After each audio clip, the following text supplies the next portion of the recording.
இருக்கலாம், நல்ல ட்ரெஸ் போடுங்க, அழகா இருங்க, சுருமா போடுங்க, அத்தர் போடுங்க, எல்லாம் இருங்க. ஆனா எந்த நிலையிலும் அதிகாரம் நம்மள்ட்ட வெளியாக கூடாது. பொலைட்னஸ் தான், சாதாரணமா நம்ம இருந்துக்கணும். நம்ம எல்லாரும் ஒரு மலம் சுமக்கிற உடல். மௌத்தா போனா நான் மௌத்தாயிட்டேன்னு வச்சுக்கோங்களேன், என்னை என் பேர் கூட சொல்ல மாட்டீங்க, ஹலீல்னு சொல்ல மாட்டீங்க. ஜனாசாவை எப்ப எடுக்கிறீங்கன்னு தான் கேட்பீங்க. என் பேரு கூட மாறிடும், ஜனாசா. ஒரே வருஷத்துல என் மனைவி மக்கள்லாம் என்ன மறந்துடுவாங்க. அவ்வளவுதான் அந்த உலக வாழ்க்கை. அதனால அன்பை வெளிப்படுத்துங்க, அன்பா நல்ல சிந்தனைகளை பேசுங்க, பாசிட்டிவா பேசுங்க, யாரையும் வெறுக்காதீங்க, யாரையும் வெறுக்காதீங்க. அல்லாஹ் நம்மளை வெறுத்துட்டா எவ்வளவு பாவம் செய்யறோம். அடுத்தவங்களுடைய அதிகாரமா நடந்துக்கும் போது நம்மள்ட்ட அல்லாஹ் அதிகாரமா நடந்து என்ன நடக்கும்? உலகத்துல வாழ முடியாது. அதனால முதல்ல அன்பாக நடந்து கொள்ளுங்க.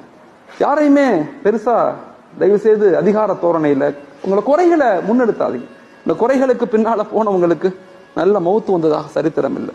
யாருடைய குறைகளையும் யோசிக்காதீங்க. எல்லாரும் நல்லவங்க தான், அவங்கவுங்க திரையில இருந்து அவங்கவுங்க இருக்கிறாங்க. யாரையும் தப்பா நினைக்காதீங்க.